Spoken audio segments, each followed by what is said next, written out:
Welcome to another English language A-level video with me, Paul, from the QE here at Darlington. Now, this one is on my favourite aspect of the entire course. I speak of language change. So let's just put it into context. Here I've got various empty boxes that tell you kind of like the architecture of the course. So if you're in my class, I'll be getting you furiously scribbling in these boxes, trying to get you to remember. What do you do in paper one, paper two, the coursework? So here are the boxes filled in. Remember, paper one is everything that you've done on analysing meanings and representations in texts, and also CLUD, Children's Language Development. That's a 2.5-hour paper. That's paper one. Now, paper two is the one where we get on board with language change.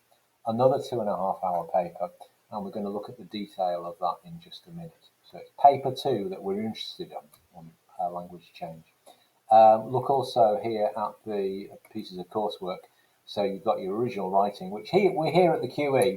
We do in two ways. We get you writing some narrative fiction, and then we get you doing some persuasive writing, and then we choose the one which we think is the strongest, and that goes through as 10% of your A level. And then you've got your language investigation, which you will have completed in the first term of the second year. So let's focus a little bit more on this language change thing. So this is paper two. The title of the paper is Language Diversity and Change. It's a 2.5-hour paper.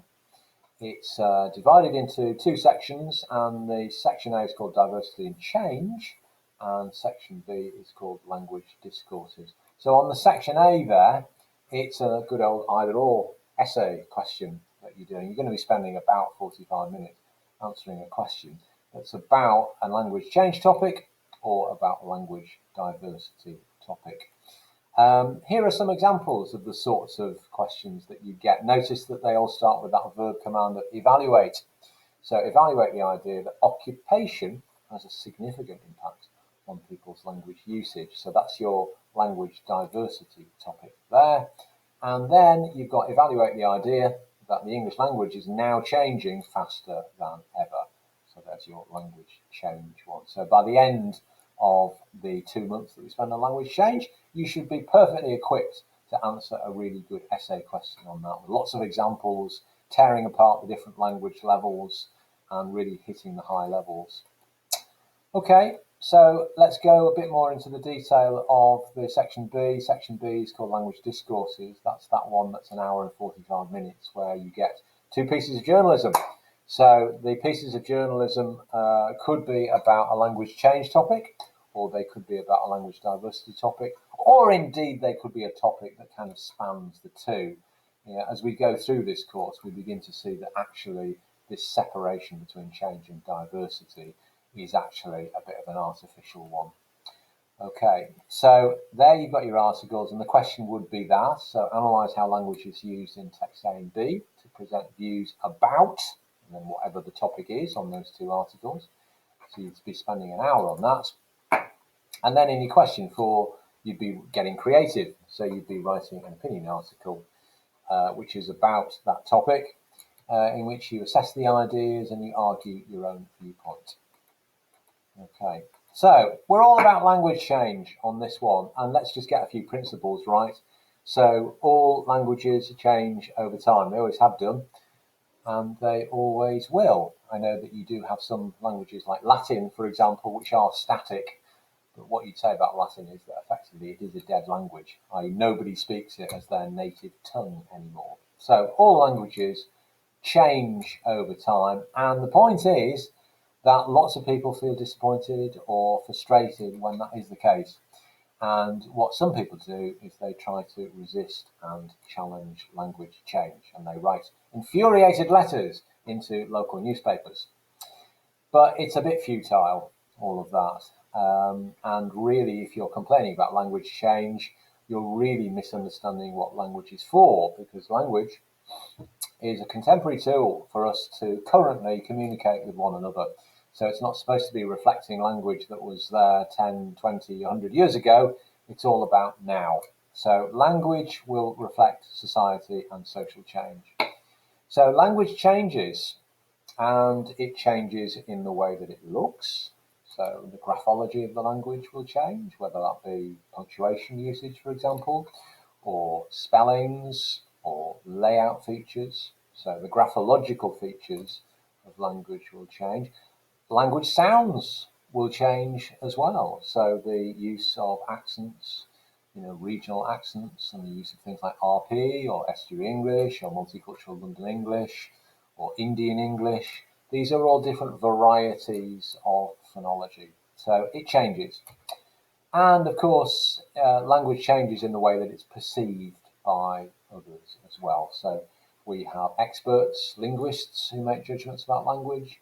We have lay people who don't have a specialist knowledge who also make judgments about language. Okay, so a lot of it is about perception. So let's just talk about this idea of language kind of reflecting social change. Languages are a socio-cultural phenomenon.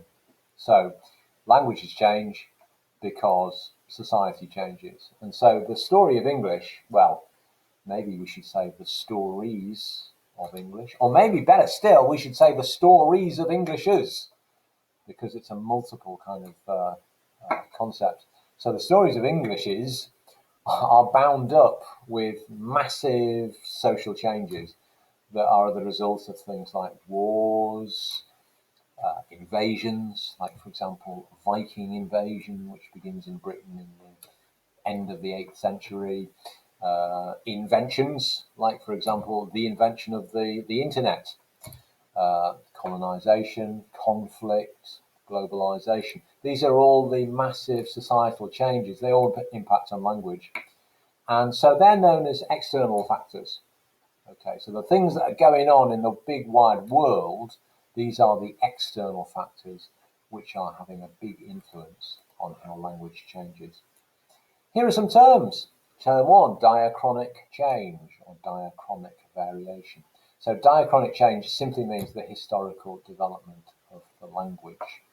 Or more precisely, a comparison between 2 points of time in language usage, because chronos comes from ancient Greek meaning time, as in chronology, and dia means from two. So it's literally a comparison between 2 points of time in language usage. How would I use that in a sentence? There's an example. A comparison of older and current versions of the Bible provides good evidence of diachronic variation. And indeed, one of my students this year has been doing that very thing, looking at different versions of the Bible and looking at evidence of diachronic change. That's different to, but related to, synchronic variation. This is the study of language variation at one particular moment in time. So think about in the UK, for example, the different uses of language by different generations, older people as opposed to teenagers. Look at language usage across the country, like in Newcastle or Derby or Plymouth or Cardiff or Glasgow. So you're going to get regional variations there, so regional accents and dialects. And look across the world as well, where you have, let's say, Australian English or Singaporean English.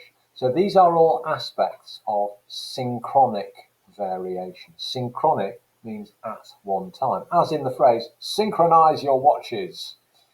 Okay, so here's how you would use that noun phrase in a sentence. A study of how British and American spelling varies reveals the deep-seated synchronic variation in our language. Okay, so we've got diachronic change and we've got synchronic variation.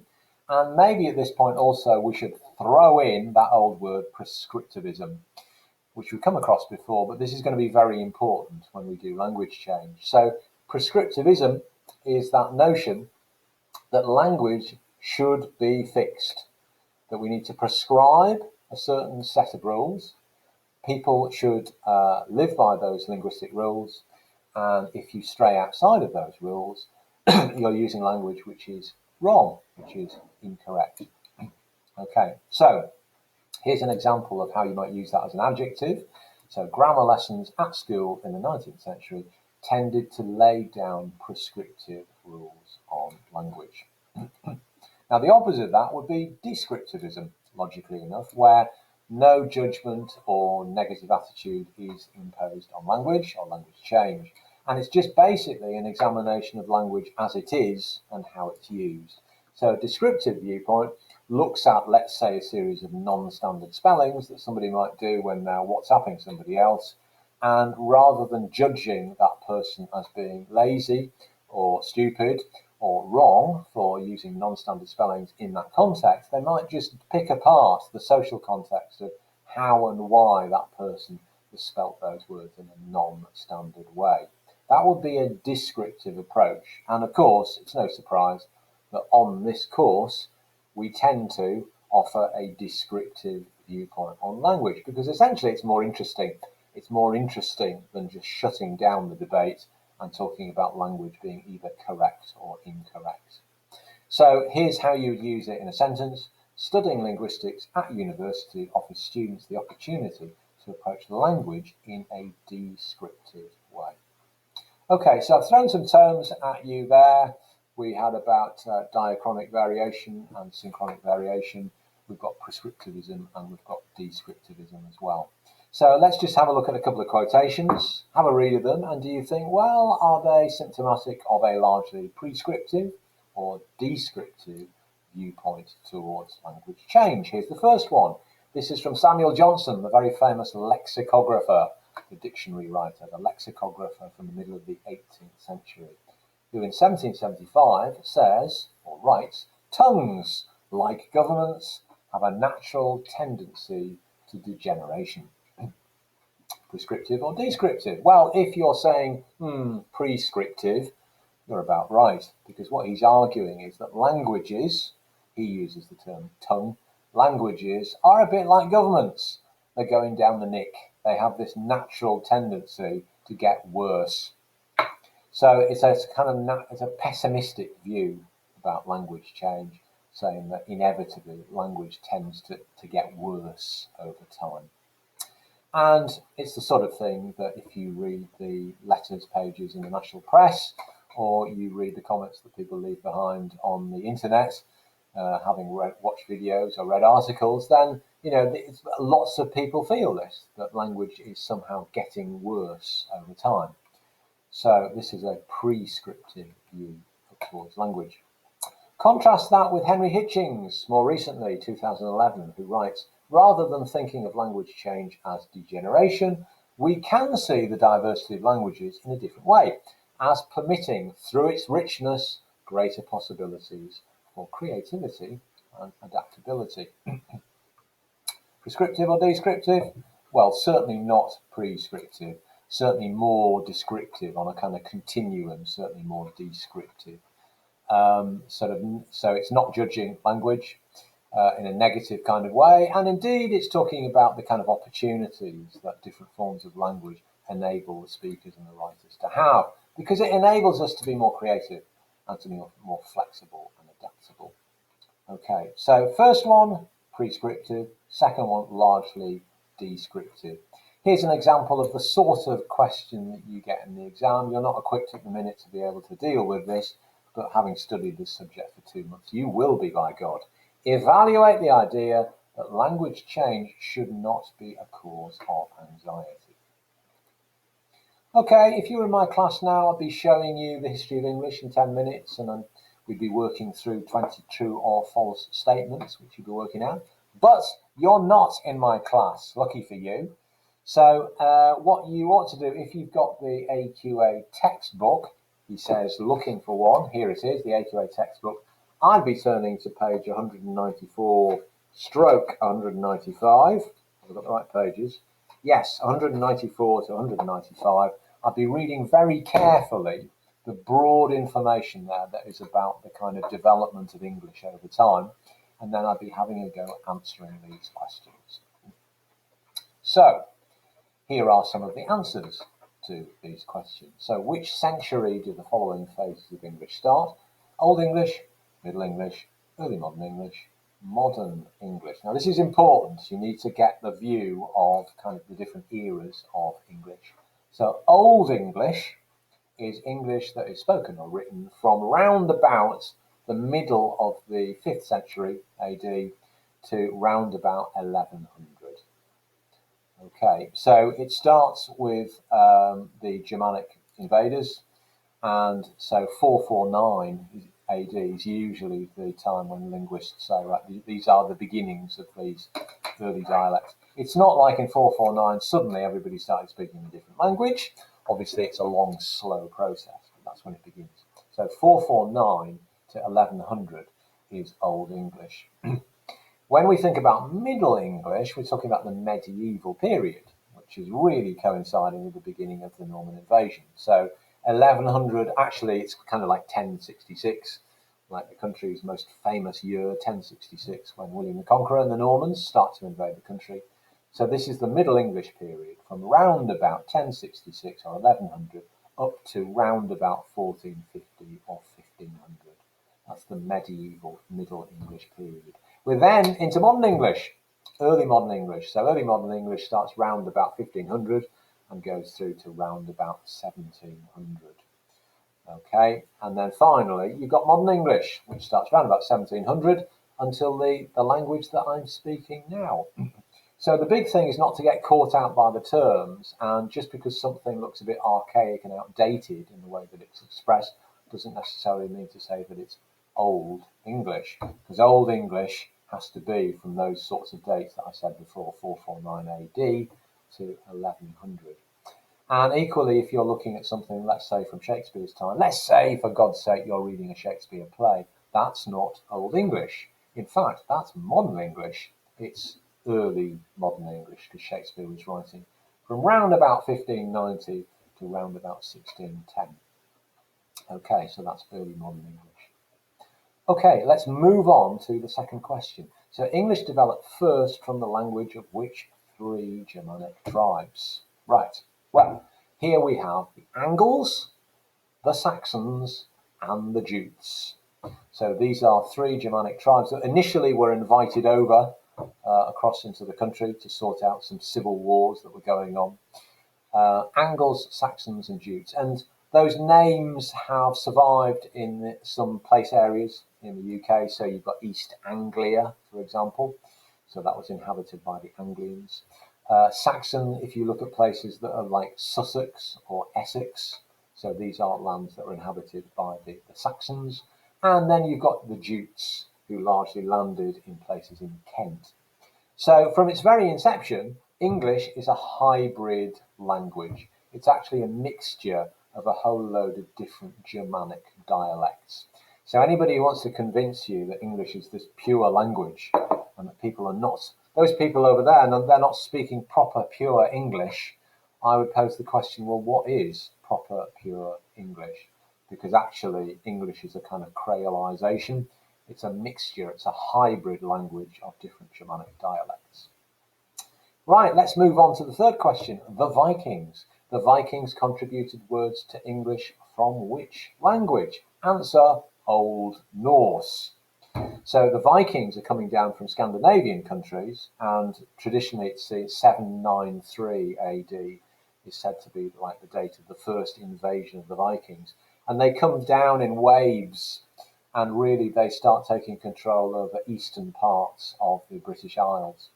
So it's Old Norse that they're speaking. So what you're getting in Old English is, again, this process of hybridization, if that's a word, where you've got the Old English of Angles and Saxons and Jutes that is now married into the Old Norse. And you get some very common words that come in from Old Norse, like, for example, many of our pronouns, like they, for example, comes from Old Norse, or parts of the body, like leg or freckle, for example. So very, very common fundamental words of our lexis come into the language from those Scandinavian dialects. Question number 4. Which languages were used principally in the Middle English period? Okay, now this is interesting because what you've got is three principal languages vying for power in from 1100 to around about 1500. You have Latin. Of course, the church is very powerful, and Latin is a language of power. So you get a word like interrogate, for example. Interrogate comes into English from Latin, and that word itself shows the power of the church over people's lives, because the connotations of that word mean that you question somebody with force, and in fact, it implied violence as well. So Latin is a very important language. Secondly, then you've got French. You've got Norman French. According to linguists like David Crystal, something like 10,000 words come into the English language in that Middle English period from Norman French. So if the Latin word interrogate was there, then you've got the Norman French word question. And question, again, has connotations of power, because who are the people that question you? They're people like the police or your parents when you come back late. So question has connotations of authority, and therefore it's linked in with the power and authority of the Norman French. And then at the bottom of the pile, you've got English. So you've got the common speakers of English. And it had such a low status, actually, in the early Middle English period, that nobody wrote anything down in English, or at least not very much. And it really took until Geoffrey Chaucer came along and started constructing his Canterbury Tales, where he actually gave the voice to kind of vernacular English, i.e. the kind of English spoken on the street. Okay, so what's interesting is how this English, which was kind of like third tier language in the Middle English period, over time has become this kind of global super language. So on this course, we're kind of exploring how that process has happened. Okay, now we're on to question number 5. So what is considered to be the first step towards the establishment of standard English? Well, the answer to that is printing. So once people start printing, then they've got to choose a particular kind of English that they're going to print in. So in comes William Caxton, who in 1476 sets up his printing press on the grounds of what is now Westminster Abbey. And he has to make a decision, because if he's printing things in English for the first time, which English is he going to use? Is he going to be Kentish English, or Northumbrian English, or Mercian English? Which one is he going to choose? Well, he chooses East Midlands English. Now, East Midlands English is the kind of English that is spoken in London, in the capital, the centre of power, and the court. But it's also spoken in the places of learning, the new places of learning like Oxford and Cambridge, and it's also spoken in that sort of rich agricultural triangle that's kind of north of London. So this is called the East Midlands dialect, and this is the kind of precursor for Standard English. It's not like from that moment suddenly Standard English was invented and everybody started speaking it, but this is the precursor to it. This is kind of like the foundational step towards it. Okay, so that's number 5. Number 6, name 2 important sets of texts which had an influence on the development of early modern English. Well, I'm going to throw at you William Shakespeare. So William Shakespeare, 1564 to 1616, tremendously influential in the 37 plays that he's thought to have written, and some sonnets as well. And he is said to have contributed so much to the lexicon of the language. People estimate that something like 2,000 words in the language were first used in Shakespeare plays. We do have to be a bit careful with claims like that, because it may well be that Shakespeare just wrote them down for the first time. So he may not have actually invented some of these words.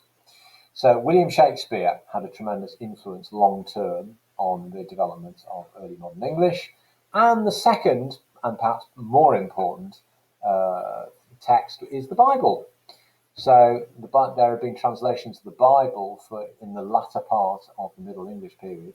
But in 1611, a committee finally finished and published the King James Authorised Bible, and this had a tremendous influence on the kind of the language of English, because it's the one text that everybody in the country would have been exposed to. It was an expectation that you would have trotted off to church, and therefore you'd be hearing excerpts from the King James Bible very frequently. So proverbial idiomatic expressions like the blind leading the blind, or by the skin of his teeth, or oh, that's just sour grapes.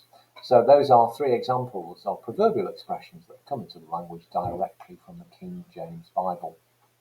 Okay, so on to finally number 7, name 2 historical factors in the 18th and 19th century which impacted on English. Well, the first one you've got to say is the Industrial Revolution. So from kind of round about 1750, so the middle of the 18th century, the Industrial Revolution starts to happen.